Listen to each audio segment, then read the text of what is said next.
Bienvenidos a Ecos de lo Macabro, el lugar donde las historias cobran vida en la oscuridad.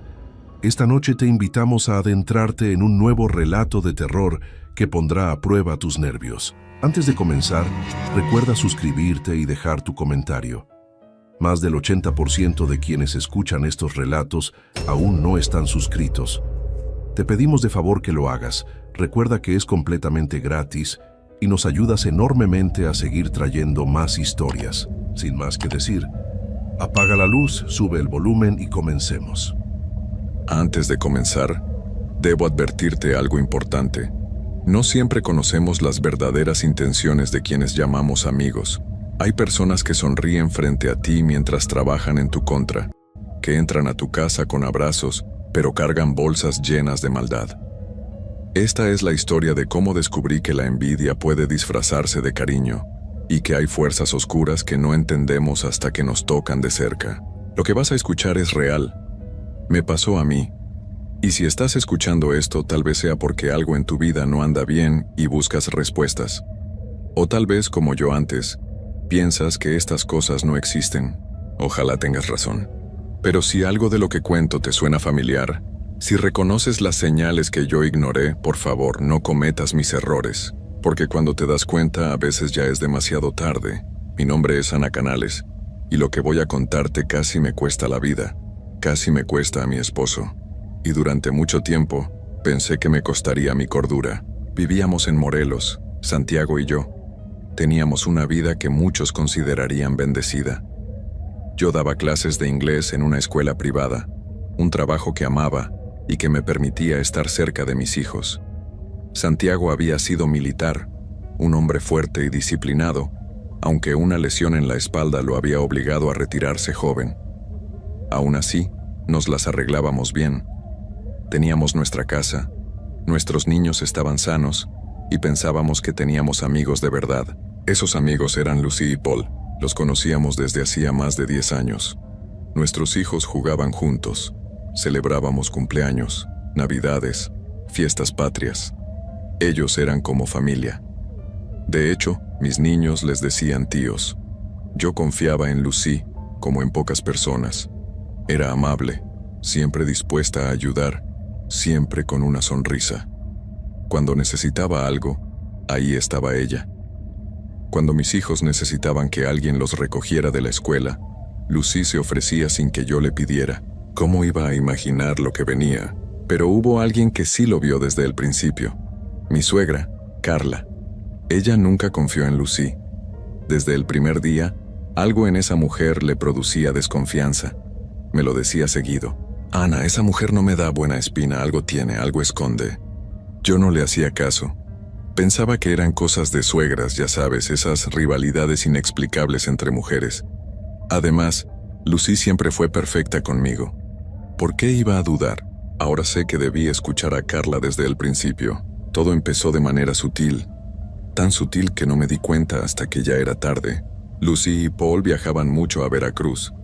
Decían que tenían familia allá, que iban a visitar a unos tíos, cosas así. Y cada vez que regresaban, Lucy me traía regalos. Al principio eran cosas normales. Dulces típicos, artesanías, algún bordado. Yo los recibía con gusto pensando que era un detalle bonito de su parte. Pero poco a poco, los regalos empezaron a cambiar. Comenzó a traerme figuritas extrañas. Eran de barro pintadas de negro y rojo con formas que no podía identificar bien. Figuras con cuernos, con caras deformadas, con expresiones que me ponían incómoda.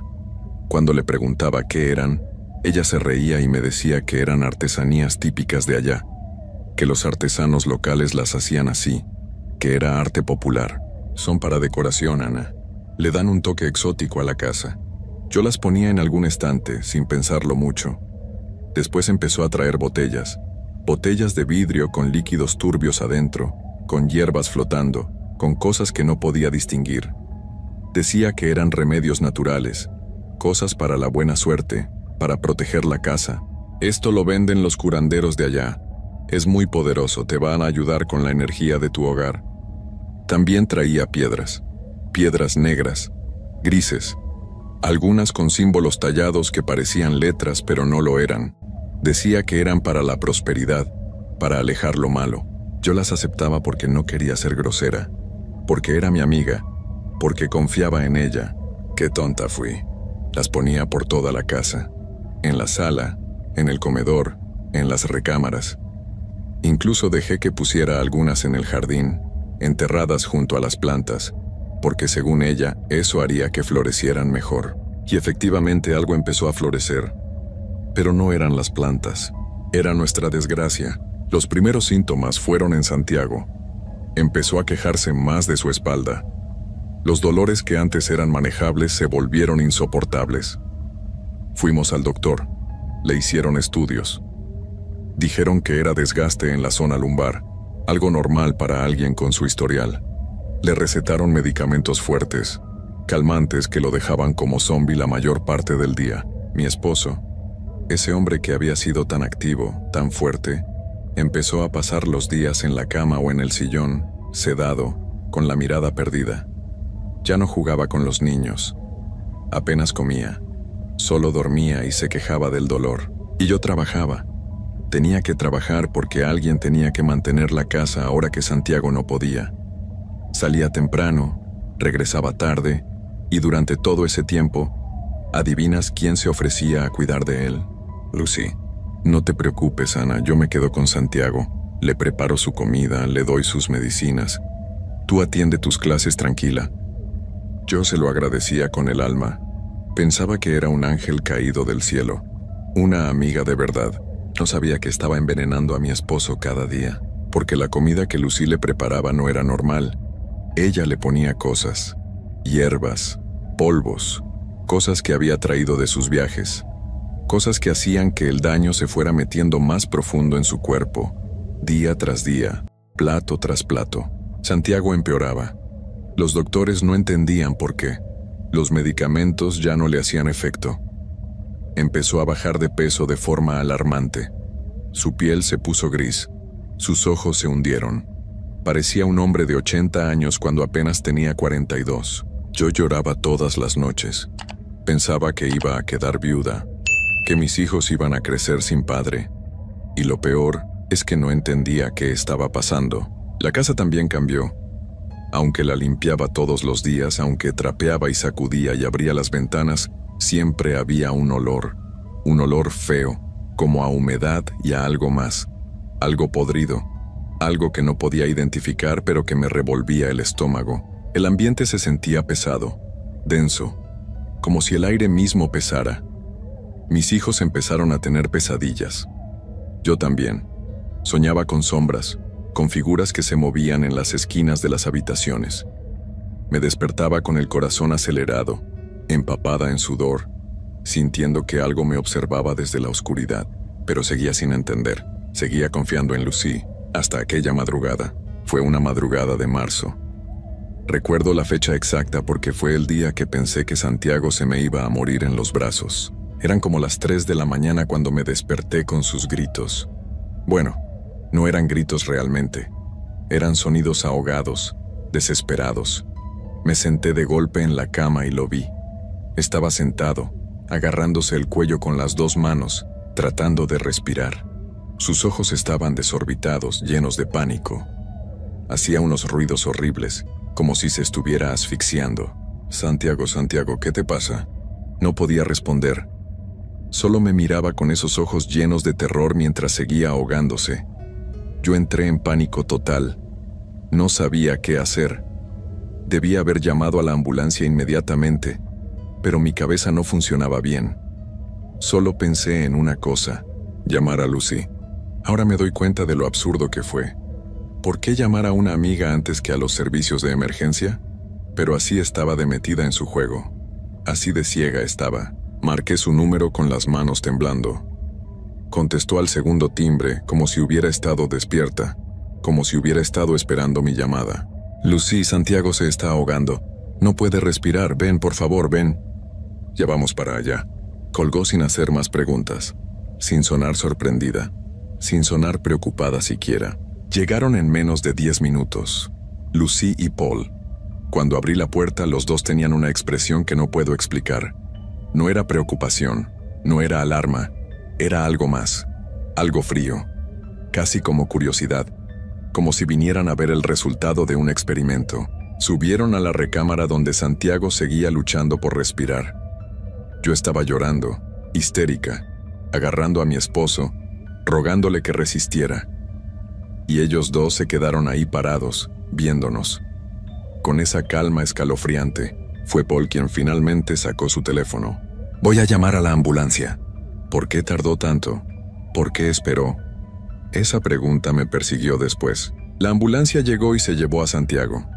Yo me fui con él. Lucy insistió en acompañarme. Paul se quedó con mis hijos que gracias a Dios no se habían despertado con todo el alboroto. En el hospital los doctores trabajaron rápido. Le pusieron oxígeno, le tomaron signos vitales, le sacaron sangre para análisis.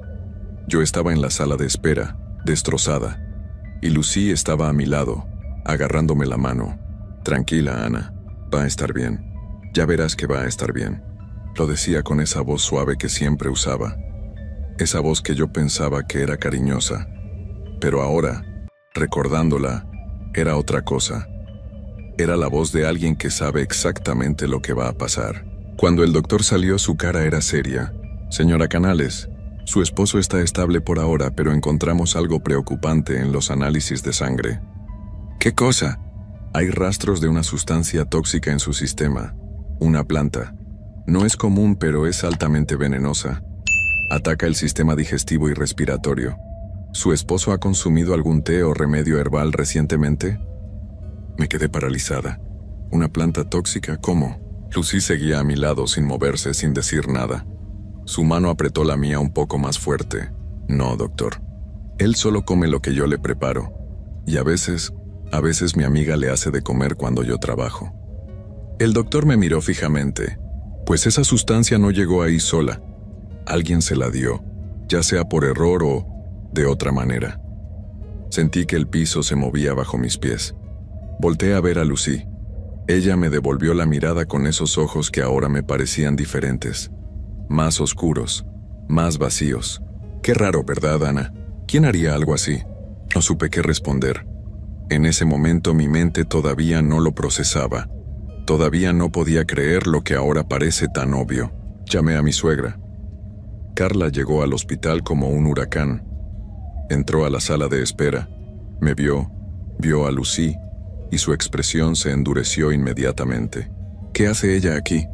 «Doña Carla, yo solo vine a apoyar a Ana». «Usted se va ahora». «Pero...» «Dije que se vaya».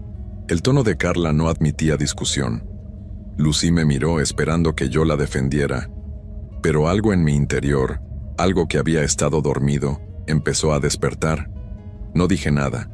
Lucy se fue, y por primera vez en meses, sentí que podía respirar mejor. Carla habló con los doctores, organizó todo, y cuando dieron de alta a Santiago 2 días después, nos llevó a su casa. No a la nuestra, a la suya. Se van a quedar aquí hasta que Santiago se recupere. Y nadie, escúchame bien, Ana, nadie va a venir a visitarlos. Ni esa mujer ni su esposo. ¿Entendido? Asentí. Por primera vez en mucho tiempo no discutí con mi suegra. Fue en su casa donde conocí a don Silverio. Era un hombre mayor, amigo del papá de Santiago. Tenía que andar por los 70 y pico años, moreno, de baja estatura, con unas manos nudosas y una mirada que parecía atravesarte. Carla lo había llamado sin decirnos. Cuando entró a la casa, no saludó de forma normal. Caminó directamente hacia donde estaba Santiago acostado en el sofá, lo miró fijamente durante varios segundos y luego negó con la cabeza. «Esto está feo, muy feo». «¿Qué está feo?», pregunté sin entender. Don Silverio se volteó hacia mí. «A tu esposo le hicieron un trabajo muy fuerte. Y no es nuevo. Lleva meses, tal vez más de 1 año. Le han estado dando de comer». ¿Dando de comer? ¿Qué significa eso? Significa que alguien puso cosas en su comida, hierbas, polvos, preparaciones, para hacerle daño, para enfermarlo, para acabarlo. Sentí que me iba a desmayar. Carla me sostuvo del brazo. ¿Quién haría eso? Don Silverio me miró con esos ojos que sabían demasiado. ¿Quién tiene acceso a su casa? ¿Quién prepara su comida? ¿Quién trae cosas de otros lugares y las deja en su hogar? Y entonces lo supe. Todo encajó de golpe. Las figuras, Las botellas, las piedras, los viajes a Veracruz, la comida que Lucy preparaba, su calma antinatural aquella madrugada, la forma en que me miraba. Lucy, don Silverio asintió. El daño está adentro, en su intestino. Lo está devorando por dentro. Por eso los doctores no encuentran qué es, porque no es una enfermedad normal, es un trabajo. ¿Un trabajo? Brujería, hija. Le hicieron brujería, y no solo a él, a toda tu casa. Me eché a llorar. No podía creerlo. No quería creerlo. Pero en el fondo algo en mí sabía que era verdad. Tenemos que limpiar tu casa antes de que regresen, dijo don Silverio. Y tenemos que sacar lo que tiene Santiago adentro. No va a ser fácil, no va a ser rápido, pero si no lo hacemos, lo vas a perder. Carla y don Silverio fueron a mi casa al día siguiente. Yo me quedé cuidando a Santiago. Cuando regresaron, traían bolsas negras llenas de cosas. ¿Qué encontraron? Don Silverio vació una de las bolsas en el piso del garaje. Yo grité. Había un gato, muerto, momificado, enterrado en una esquina del patio. Tenía un listón rojo amarrado al cuello y alfileres clavados por todo el cuerpo. Esto es para la economía, explicó don Silverio, para que se les vaya el dinero, para que no prosperen. Había más. Un gallo negro, también muerto, enterrado cerca de la entrada, y un perro pequeño enterrado bajo la ventana de nuestra recámara. Esto es para separación, para pleitos, para que se odien y se separen. También encontraron botellas enterradas, líquidos derramados en la entrada que habían manchado el cemento con un color amarillento que nunca había podido quitar. Y las figuras, las piedras, todo lo que Lucy me había dado, estaba preparado. Todo tenía un propósito. Todo estaba diseñado para destruirnos. Te trapearon el piso con cosas. Por eso siempre olía mal aunque limpiaras, dijo Carla con lágrimas en los ojos. Esa maldita mujer entraba a tu casa y la llenaba de porquerías mientras tú trabajabas. Me sentí traicionada, usada. Don Silverio empezó a trabajar con Santiago esa misma noche. Hizo una velación que duró hasta el amanecer. Prendió velas, quemó hierbas que olían fuerte, rezó oraciones que yo nunca había escuchado. Le pasaba un huevo por todo el cuerpo a Santiago, y cuando lo rompía en un vaso con agua salían cosas que no puedo ni describir. Formas extrañas, como telarañas negras, como sangre coagulada. Está saliendo. Poco a poco está saliendo. Pero era lento, terriblemente lento, y doloroso. Santiago gritaba durante las limpias. Decía que sentía que algo se le movía adentro, que lo jalaban, que lo quemaban por dentro. Yo lo abrazaba y lloraba con él. Mis hijos preguntaban qué le pasaba a su papá. No sabía qué decirles. Don Silverio venía cada 3 días, a veces más seguido si Santiago empeoraba. Y hubo momentos en que empeoró mucho, momentos en que pensé que ya no lo lograríamos. Lo peor no era solo lo físico, era lo mental, lo espiritual. Empezamos a dudar de todo, de Dios, de la fe, de si valía la pena seguir luchando. Había días en que Santiago me decía que mejor lo dejara ir, que ya estaba cansado, que ya no quería sufrir más. Yo también sentía esa desesperación, esa sensación de que no había salida, de que estábamos atrapados en algo más grande que nosotros. Don Silverio nos explicó que eso era parte del trabajo. Cuando te hacen algo así, no solo atacan tu cuerpo, atacan tu fe. Quieren que renuncies a Dios, quieren que te desesperes, quieren que te rindas, porque cuando te rindes, ellos ganan por completo.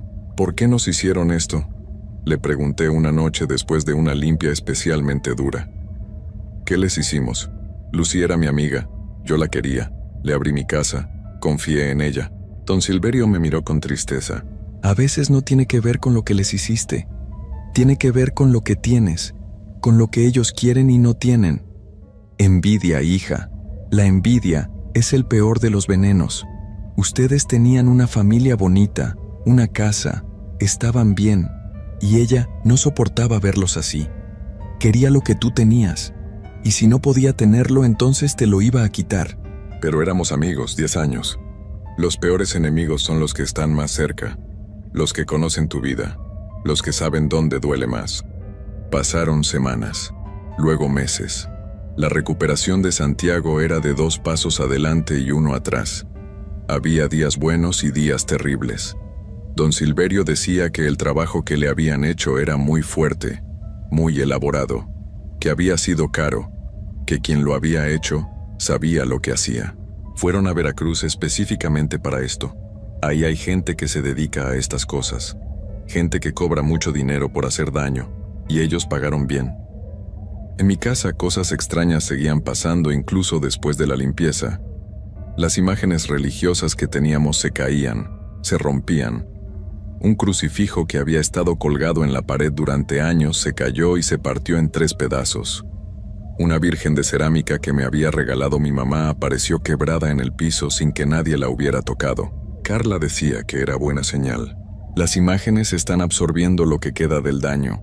Están protegiéndolos, por eso se rompen. Mejor que se rompan ellas a que les pase algo a ustedes. No sé si eso me tranquilizaba o me asustaba más. Lucy intentó visitarnos una vez. Llegó a la casa de Carla con una olla de caldo y cara de preocupación.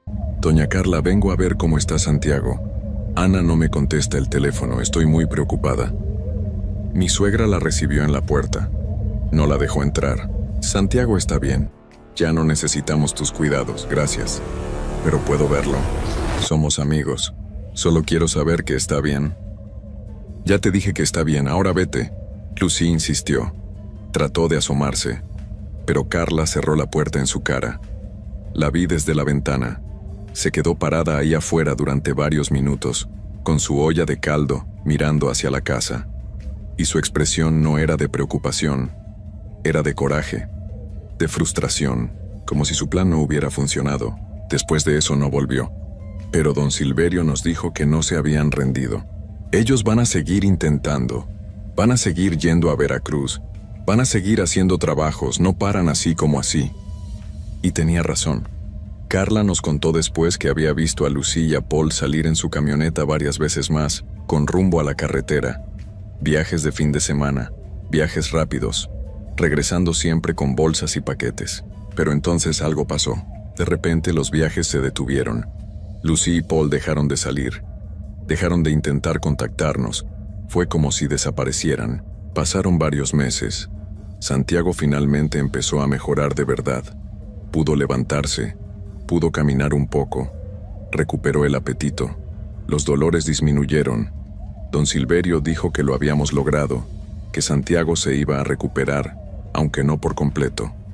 El daño había sido demasiado grande, pero iba a vivir. Y entonces nos enteramos. Fue por una vecina, una señora que también conocía a Lucy y a Paul. Llegó a visitarnos y traía noticias. ¿Ya supieron lo del hijo de Lucy? ¿Qué pasó? Falleció, el más chiquito. Se ahogó en una alberca en una fiesta. Fue hace como 2 meses. Me quedé helada. Su hijo, el niño más pequeño, tenía como 8 años. Yo lo conocía. Había jugado con mis hijos 1000 veces. ¿Cómo pasó? No se sabe bien. Dicen que estaba jugando y de repente ya estaba en el fondo de la alberca. Cuando lo sacaron ya era tarde. Sentí un hueco en el estómago. Por un lado, tristeza profunda por ese niño inocente. Por otro lado, algo más. Algo que me daba miedo admitir. Esa noche don Silverio vino a la casa. Le conté lo que había pasado. Él solo asintió, sin sorpresa. Así funciona. Lo que haces regresa. Y cuando juegas con cosas oscuras, el precio lo paga alguien cercano. Siempre. Pero era un niño. No tuvo la culpa de nada. Lo sé, y es una tragedia. Pero esas son las reglas. Ellos las conocían. Quien hace daño sabe que eventualmente va a pagar, y el pago siempre es alto. Me sentí mal durante semanas. Lloraba por ese niño. Me sentía culpable de alguna manera, aunque yo no había hecho nada. ¿Era mi culpa por haber pedido ayuda? ¿Por haber luchado por salvar a Santiago? Don Silverio me dijo que no, que cada quien es responsable de sus acciones, que Lucy y Paul eligieron ese camino, que ellos sabían los riesgos. Pero aún así, el peso estaba ahí. Santiago mejoró, sí, pero nunca volvió a ser el mismo. Su espalda quedó peor que antes. Ahora camina con bastón. Hay días en que no puede levantarse de la cama. Los doctores dicen que es por su lesión militar, Pero nosotros sabemos que el daño fue más profundo, que aquello que le metieron adentro dejó cicatrices que nunca van a sanar por completo. Yo tampoco volví a ser la misma. Dejé de confiar en la gente. Me volví paranoica. Cada vez que alguien me ofrece comida, me da miedo comerla. Cada vez que alguien quiere darme un regalo, lo pienso 2 veces. He perdido amistades porque ya no puedo abrirme, ya no puedo creer. Y a veces en las noches, siento que Lucy y Paul ganaron de todas formas. Porque aunque Santiago sobrevivió, aunque seguimos juntos, ya no somos los mismos. Nos quitaron algo que nunca vamos a recuperar: nuestra paz, nuestra inocencia, nuestra capacidad de confiar. 6 meses después de todo esto tomamos una decisión. No podíamos seguir viviendo en Morelos. No podíamos estar en ese lugar, cerca de esa gente, rodeados de esos recuerdos. Vendimos todo: la casa, los muebles, el coche, todo, y nos mudamos a Baja California. Empezamos de cero, lejos, en un lugar donde nadie nos conocía, donde nadie sabía nuestra historia. Aquí estamos ahora, intentando reconstruir nuestras vidas. Mis hijos van a una nueva escuela. Santiago hace terapia física. Yo conseguí trabajo dando clases en línea. Vivimos en una casa pequeña, rentada, pero es nuestra, y es limpia, sin sombras del pasado, aunque a veces todavía tengo pesadillas. Sueño con Lucy parada en mi puerta, sonriendo, con una olla de comida en las manos. Sueño con esas figuras demoníacas que me regalaba, cobrando vida en las esquinas de mi casa. Sueño con Santiago ahogándose, y yo sin poder hacer nada. Y me despierto sudando, con el corazón acelerado, revisando que las puertas estén cerradas. Porque aprendí algo en todo esto. Aprendí que el mal existe, que la envidia es real, que hay personas capaces de sonreírte a la cara mientras te clavan un cuchillo por la espalda. Y aprendí que hay fuerzas en este mundo que no entendemos, que no controlamos, pero que pueden destruirte si no tienes cuidado. Por eso te lo cuento, para que tengas cuidado, para que no cometas mis errores. No dejes que cualquiera entre a tu casa. No aceptes regalos extraños de gente que viaja a lugares donde se practica esto. Si alguien insiste demasiado en cuidar a tu familia, en preparar tu comida, en estar siempre presente, pregúntate por qué. Y si algo en tu casa empieza a oler mal sin razón, si tu salud se deteriora sin explicación, si sientes que el ambiente está pesado y oscuro, no lo ignores. Busca ayuda, la ayuda correcta, porque cuando te das cuenta, a veces ya es tarde. Yo tuve suerte. Mi suegra insistió. Don Silverio nos salvó, Santiago sobrevivió. Pero ese niño, el hijo de Lucy, no tuvo esa suerte. Y cargo con eso también. Nunca volví a saber de Lucy y Paul. No los busqué. No quiero saber de ellos. Solo espero que hayan aprendido, que el precio que pagaron les haya enseñado algo, aunque lo dudo. Porque la gente así no cambia. La gente así siempre encuentra nuevas víctimas, nuevos amigos en quienes confiar, nuevas vidas que destruir. Por eso te digo, ten cuidado con quien llamas amigo, porque detrás de la mejor sonrisa puede esconderse el peor enemigo. Y cuando menos lo esperes, cuando más confíes, cuando más vulnerable estés, ahí es cuando atacan. No cometas mi error. No seas yo. Cuídate, protege a los tuyos. Y nunca bajes la guardia, porque el mal no descansa, y la envidia nunca duerme.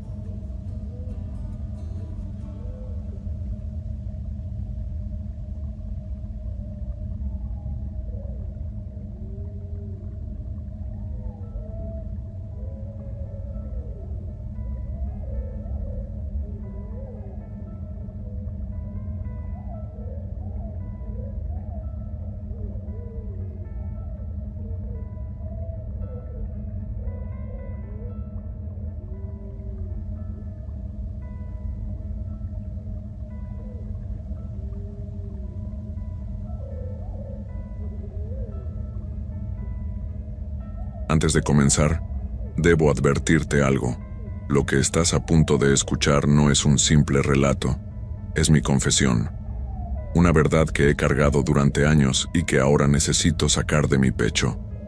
Si alguna vez has sentido rabia, despecho o ganas de venganza, por favor, Piensa 2 veces antes de buscar soluciones donde no debes buscarlas, porque hay cosas que, una vez hechas, no tienen vuelta atrás, y las consecuencias siempre regresan, de formas que jamás imaginamos. Te lo digo porque yo lo viví. Y si mi historia puede evitar que alguien más cometa los mismos errores, entonces valdrá la pena contarla. Mi nombre es Cristina Ferrer y esta es mi historia. Todo comenzó hace varios años, cuando mi vida se derrumbó en un instante. Llevaba 8 años casada con Raimundo. 8 años viviendo en la casa de sus padres, aguantando comentarios, miradas, y ese ambiente donde siempre me sentí de visita, nunca en mi propio hogar. Pero lo soporté porque creía en mi matrimonio, creía en nosotros, hasta que una tarde, una compañera del trabajo de Raimundo me buscó. No la conocía bien, pero su cara lo decía todo antes de que abriera la boca. Me contó lo que todos ya sabían menos yo. Raimundo tenía una relación con alguien de su oficina, una compañera, y llevaban meses viéndose a mis espaldas. Sentí que el piso se abría bajo mis pies. Regresé a la casa temblando con un nudo en la garganta que apenas me dejaba respirar. Cuando lo confronté esa noche, esperaba negaciones, lágrimas, al menos un intento de explicación, pero no. Raimundo me miró con una frialdad que nunca había visto en él y me dijo algo que jamás olvidaré. Ya no me sirves como mujer. Así, sin más. Como si yo fuera un objeto usado que se desecha cuando ya no funciona. Me quedé paralizada. Los niños dormían en el cuarto de al lado. Su madre estaba en la sala, y yo ahí, sintiendo como todo lo que había construido se convertía en cenizas. No lloré esa noche. Creo que estaba demasiado aturdida para hacerlo. Pero al día siguiente llamé a mi hermano. Le conté todo. Y él, sin dudar un segundo, me dijo que me ayudaría a buscar un lugar donde vivir con mis hijos. Que no me quedara un día más en esa casa. Cuando le dije a la mamá de Raimundo que me iba, su reacción fue peor que la de él. Me gritó en la cocina, delante de mis niños. Me dijo que era una mala esposa, que las mujeres debemos aguantar estas cosas, que los hombres son así y una tiene que resignarse, que yo estaba abandonando a mi familia por un capricho, pero yo ya no la escuchaba. Solo pensaba en salir de ahí, en proteger a mis hijos, en recuperar algo de dignidad. Los días siguientes fueron una pesadilla. No tenía casi nada de dinero. Dormíamos en casa de mi hermano, los 3 apretados en un cuarto pequeño. Mis hijos me preguntaban por qué ya no vivíamos con su papá, y yo no sabía qué decirles. Mientras tanto, me enteraba por conocidos que Raimundo andaba por toda la ciudad con su nueva pareja, que la llevaba a restaurantes, al cine, a lugares donde a mí nunca me llevó. Y yo mientras tanto buscaba trabajo, buscaba casa, buscaba comida para mis niños. Una amiga del trabajo anterior me habló de un departamento que estaba desocupado. No era gran cosa, pero era algo. Lo renté de inmediato con lo poco que mi hermano me prestó. Nos mudamos sin decirle nada a Raimundo, sin dejar dirección. Quería desaparecer de su vida tanto como él había desaparecido de la mía. Conseguí trabajo en un restaurante pequeño, cerca de la avenida principal. La dueña, la señora Patricia, era una mujer mayor, de esas personas que te miran y entienden tu historia sin que tengas que contar mucho. Me trató bien desde el primer día.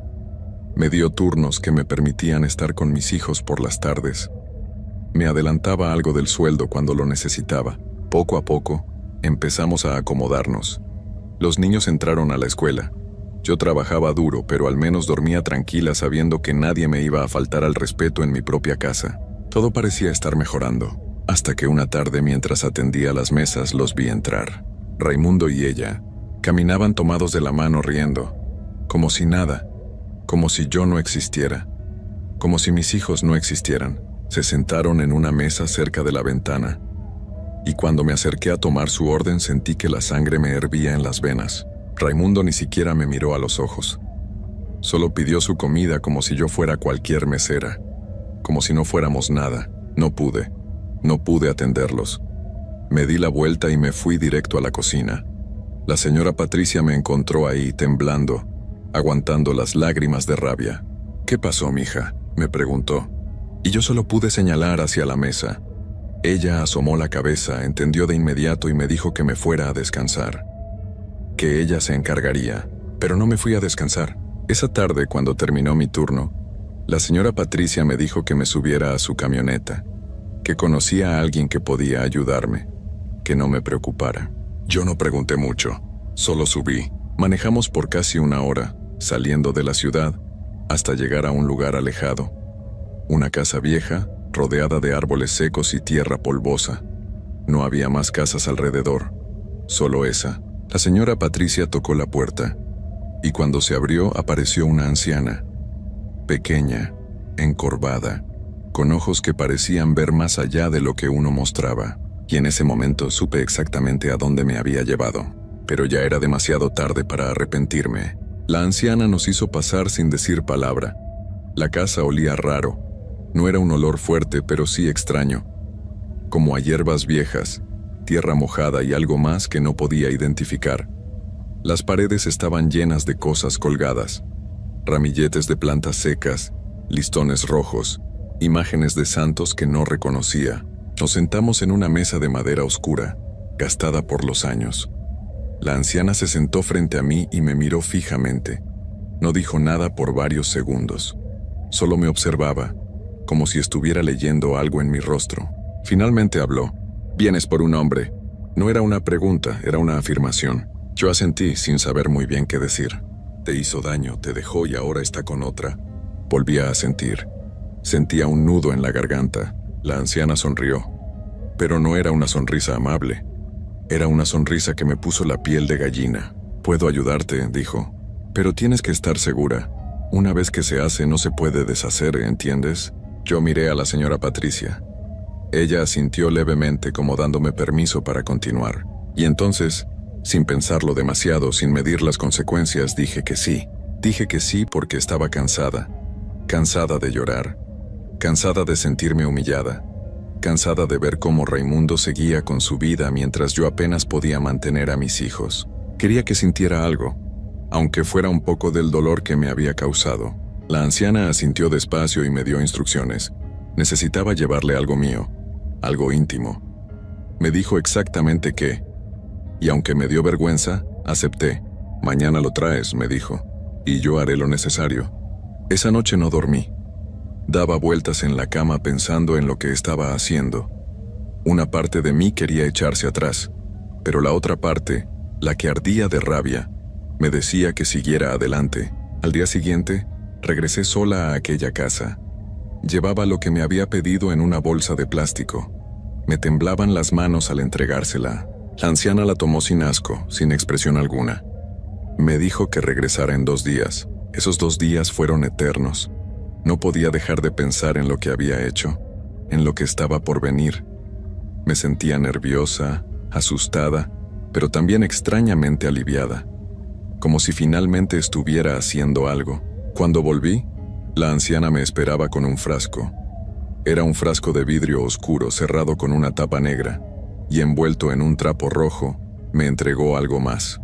Un bulto pequeño, amarrado con hilo negro. «Esto», me dijo señalando el frasco, «lo vas a enterrar en un cementerio, en una tumba que tú elijas. No importa de quién sea, pero tiene que estar bien enterrado». Yo tomé el frasco y el bulto con manos temblorosas. Pesaban poco, pero sentía como si cargara algo mucho más grande. «¿Y luego?», pregunté. «Luego esperas», dijo la anciana. «Lo que tiene que pasar, pasará». Me fui de ahí con el corazón latiendo fuerte. La señora Patricia me acompañó al cementerio esa misma tarde. Compramos unas flores en la entrada, como si fuéramos a visitar a un familiar. Nadie nos prestó atención. Caminamos entre las tumbas hasta encontrar una que parecía olvidada, sin flores frescas, sin visitas recientes. Perfecta. Cavé un pequeño hoyo con mis manos, enterré el frasco y el bulto y cubrí todo con tierra. Puse las flores encima, como si fuera una ofrenda, y nos fuimos. Durante los siguientes días esperé. Esperé a que Raimundo volviera. Esperé a que me buscara.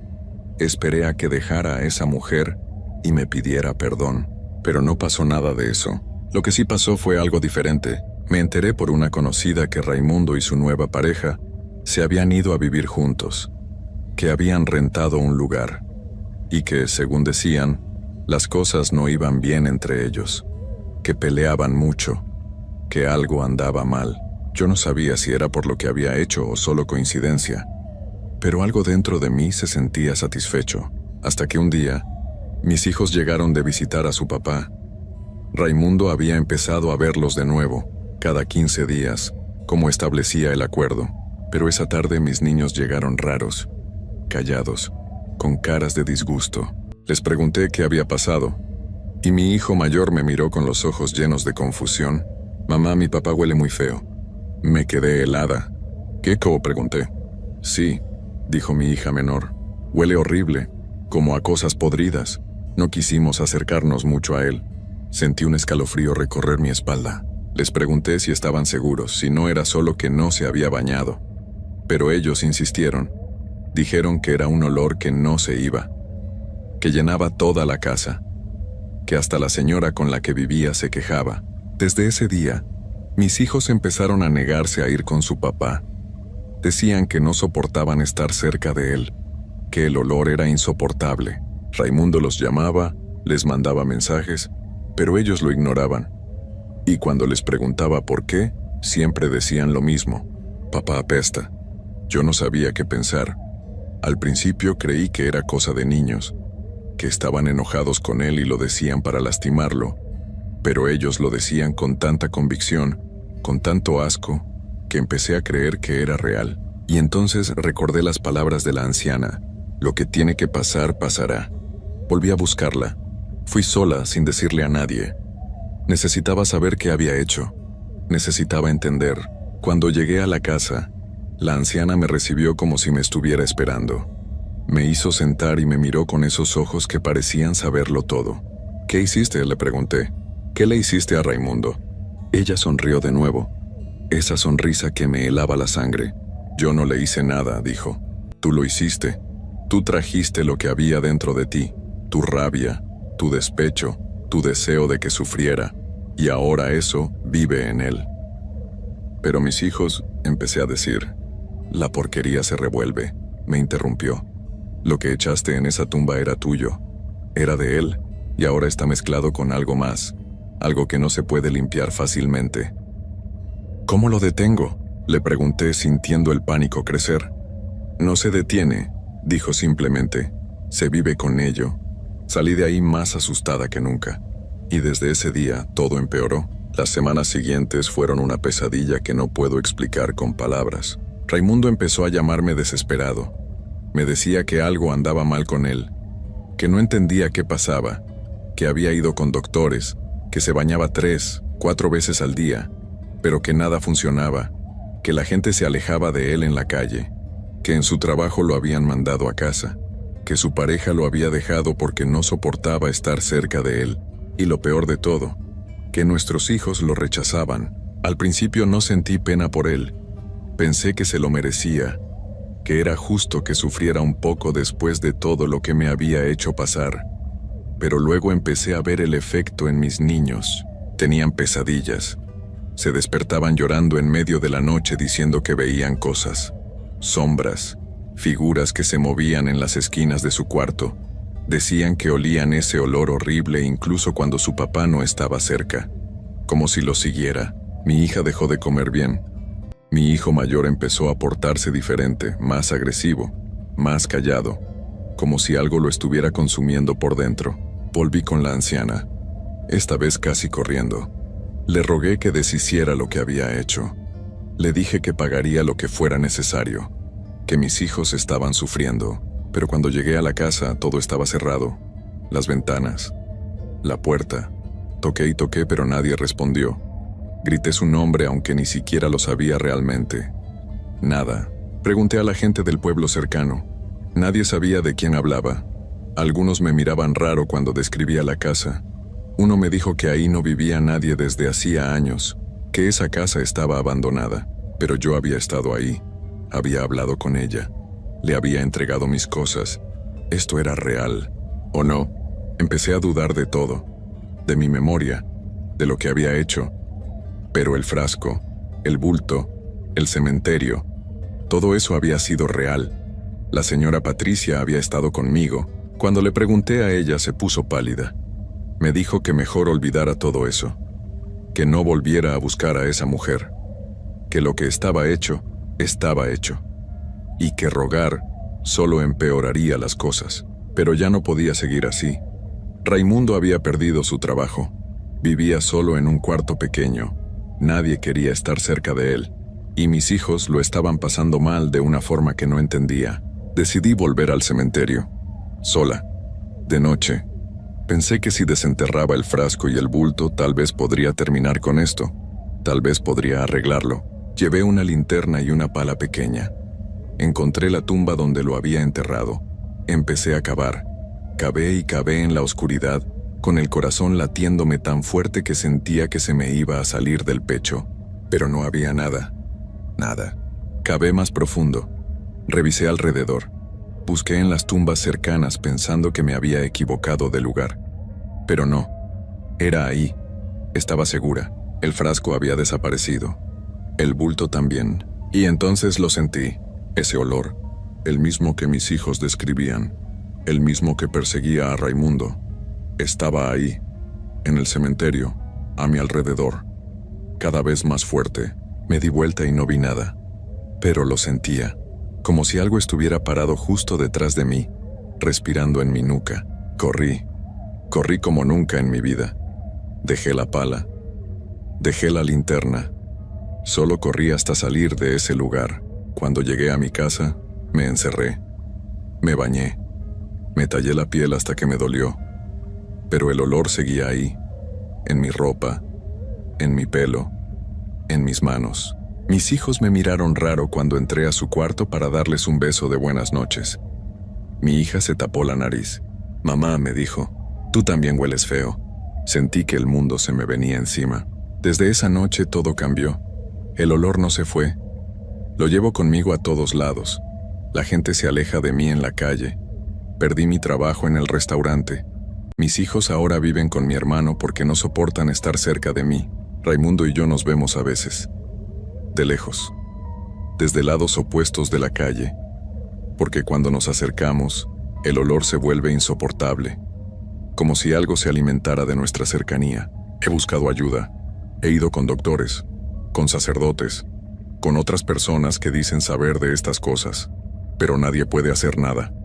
Me dicen que es psicológico, que estoy traumatizada, que todo está en mi cabeza, pero yo sé la verdad, y Raimundo también. Lo que hicimos, lo que yo hice por despecho y rabia nos marcó para siempre. Llamé a algo que no debía llamar. Abrí una puerta que no debía abrir. Y ahora no puedo cerrarla. Cada noche cuando apago las luces siento esa presencia. La misma que sentí en el cementerio, parada en la esquina de mi cuarto, observándome, esperando. A veces escucho susurros, palabras que no entiendo, risas bajas que vienen de lugares donde no hay nadie. Y lo peor de todo es que sé que esto no va a terminar, que voy a cargar con esto por el resto de mi vida, que mis hijos van a recordarme no como su madre, sino como esa mujer que olía horrible y de la que tuvieron que alejarse. Perdí todo por un momento de rabia, por querer venganza, por creer que podía controlar algo que nunca estuvo en mis manos. Por eso te lo advierto ahora, a ti que me escuchas. Si alguna vez sientes esa rabia, ese deseo de hacer daño a alguien que te lastimó, si alguien te ofrece una solución fácil para hacer sufrir a quien te hizo sufrir, no lo hagas. No vale la pena, porque el precio que pagas nunca es el que esperas, y las consecuencias no solo te alcanzan a ti, alcanzan a todos los que amas. Yo perdí a mis hijos, perdí mi dignidad, perdí mi vida, y ahora vivo en este infierno que yo misma creé, con este olor que no se va, con estas sombras que me siguen, con estos susurros que no me dejan dormir. Y lo peor de todo, lo que me quita el sueño cada noche, es saber que la anciana nunca existió, que siempre fui yo y mi odio, yo y mi rabia, yo y mi necesidad de destruir, y ahora eso vive dentro de mí, y no hay forma de sacarlo. Así que por favor, aprende de mi error. No busques venganza en lugares oscuros. No llames a lo que no puedes controlar, porque una vez que lo haces ya no hay vuelta atrás, y tendrás que vivir con ello para siempre, tal como yo ahora vivo con esto. con este olor, con estas sombras, con este castigo que yo misma me impuse y que jamás terminará.